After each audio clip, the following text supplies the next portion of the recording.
کون لوگ ہیں جو قرآن پاک پڑھ کر گمراہ ہوں گے؟ جیسا کہ اللہ تبارک و تعالی نے ارشاد فرمایا یضل بہ کثیرا ویہدی بہ کثیرا، یعنی بہت سے لوگ قرآن مجید پڑھ کر گمراہ ہوں گے اور بہت سے لوگ قرآن پاک پڑھ کر جو ہے وہ ہدایت پائیں گے۔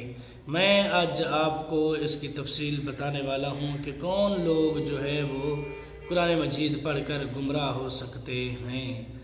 اور اس کے ساتھ ساتھ حدیث قدسی کسے کہتے ہیں، یعنی وہ کون سی حدیث ہے جسے حدیث قدسی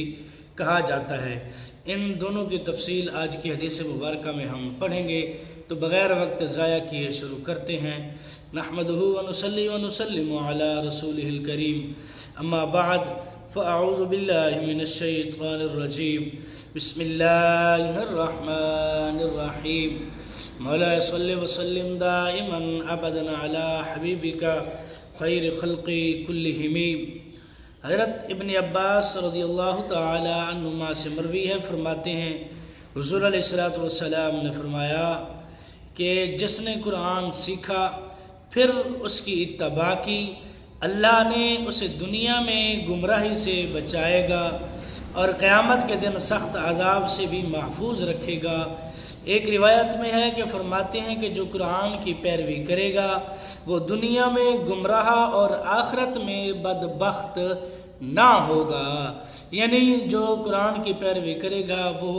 یہاں بھی بچا رہے گا، آخرت میں بھی جو ہے وہ جنت میں جائے گا۔ اسی طرح پھر آیت تلاوت کی، یعنی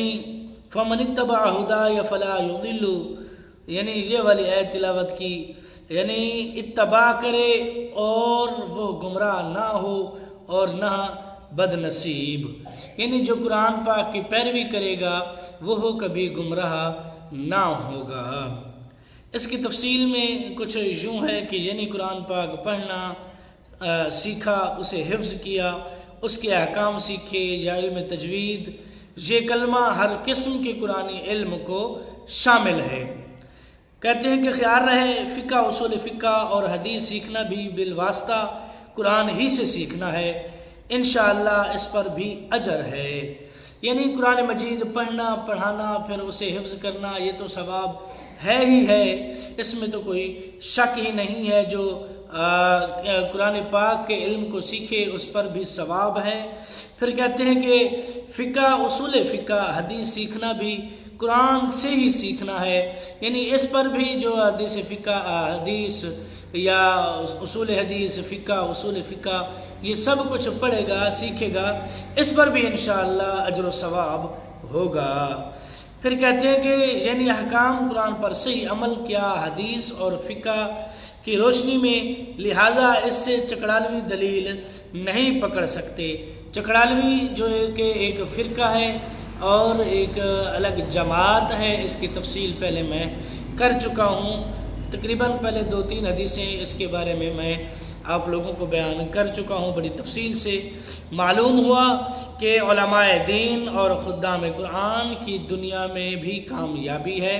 اور آخرت میں بھی، مگر یہ وہی لوگ ہیں جنہیں قرآن کی صحیح فہم اور اس پر صحیح عمل نصیب ہو، یعنی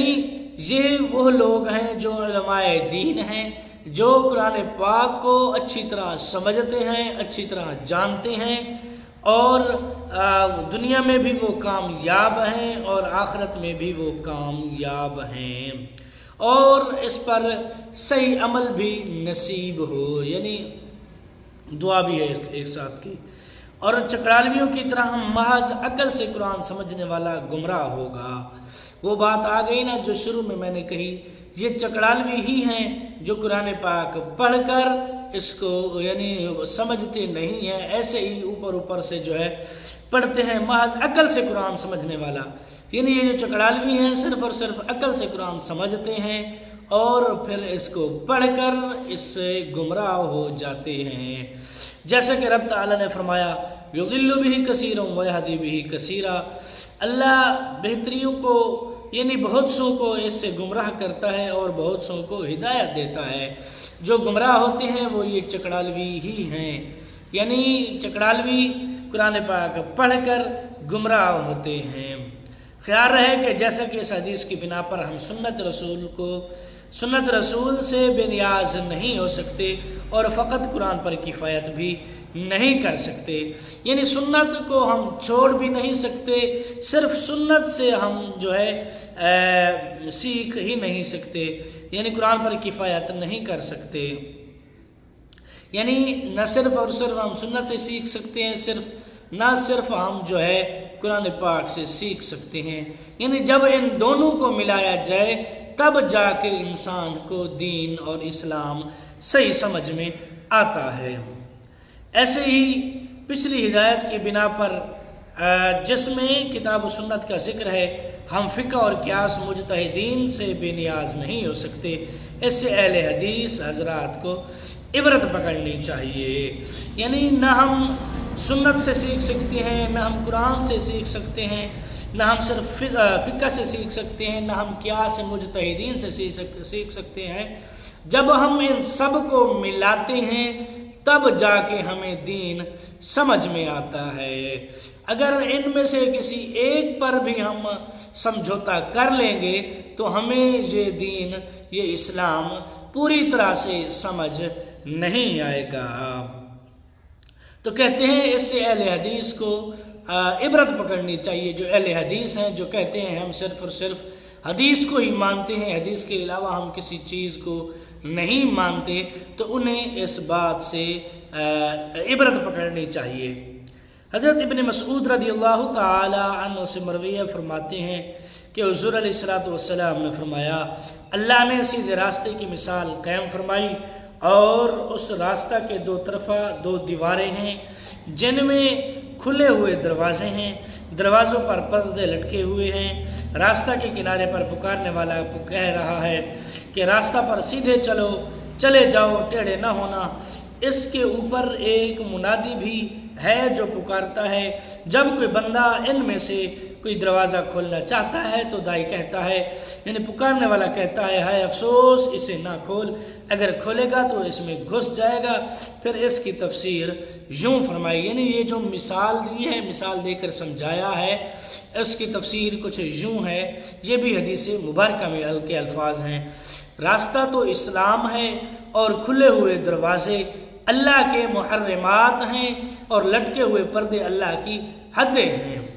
اور راستے کے کنارے پر پکارنے والا قرآن پاک ہے، اس کے اوپر بلانے والا اللہ کا واعظ ہے جو ہر مومن کے دل میں ہوتا ہے۔ اسے رزین نے روایت کیا، احمد اور بہقی نے شعب الایمان میں، حضرت نواس ابن سمعان نے نقل فرمایا، یوں ہی ترمذی نے انہی سے، لیکن ترمذی نے کچھ مختصر روایت فرمایا۔ یعنی یہ جو راستہ ہے، راستہ اسلام ہے، کھلے ہوئے دروازے اللہ کے محرمات ہیں، یعنی جو اللہ نے حرام اور حلال کیے وہ ہیں، اور لٹکے ہوئے پردے اللہ کی حدیں، یعنی جو حد اللہ تبارک و تعالیٰ نے اسلام میں مقرر کی وہ ہے، اور راستے کے کنارے پکارنے والا قرآن پاک ہے، یعنی جو راستے کے پکارنے والا کہتا ہے کہ سیدھے جاؤ، آگے کدھر ادھر نہیں جانا، وہ قرآن پاک ہے۔ پھر اوپر بلانے والا مومن اللہ کا واعظ ہے جو ہر مومن کے دل میں ہوتا ہے۔ اسے رزین نے روایت کیا، یعنی یہ حدیث قدسی ہے، یہ مضمون قرآن شریف میں نہیں آیا، حضور پر وحی ہوا جسے حضور نے رب تعالیٰ کی نسبت سے اپنے الفاظ میں بیان فرمایا، اس کو حدیث قدسی کہتے ہیں۔ سیدھے راستہ سے مراد نبوت کا راستہ ہے، رب تک پہنچانے والا۔ اب وہ قرآنی راستہ ہے، اب کوئی شخص دین موسوی یا عیسوی میں رہ کر رب تک نہیں پہنچ سکتا، پرانی جنتری گمراہ کرتی ہے۔ یعنی یہ کتنی پیاری مثال دی ہے، یعنی حدیث قدسی وہ ہے جسے فرمایا تو اللہ تبارک و تعالیٰ نے ہو، لیکن زبان مصطفیٰ کی ہو، وہ الفاظ قرآن مجید میں نہ آئے ہوں، ان کو حدیث قدسی کہا جاتا ہے۔ جیسے یہ حدیث مبارکہ ہے لیکن اس کے الفاظ قرآن پاک میں تو نہیں ہیں، لیکن حضور کی حدیث مبارکہ میں ہیں، تو یہ حدیث قدسی ہوئی۔ یعنی ویسے تو جتنے بھی احکام آئے حضور علیہ الصلوۃ والسلام نے دیے یا اللہ تبارک و تعالی نے، وہ سب فرمانے رب ہے، لیکن جو حدیث مبارکہ میں جو الفاظ رب تعالی کے ہوں یعنی جو رب تعالیٰ کے احکام حضور فرمائے یہ اللہ کی طرف سے ہے جو فرمان، تو وہ جو ہے حدیث قدسی ہوتی ہے۔ تو آج کی حدیث مبارکہ کے لیے صرف اتنا ہی، ملتے ہیں کل کے نئے ویڈیو میں۔ جس کو میری ویڈیو اچھی لگے ہو میرے چینل کریں سبسکرائب، ویڈیو کو لائک اور شیئر ضرور کریں، دعاؤں میں یاد رکھنا۔ ملتے ہیں کل کی نئی ویڈیو میں۔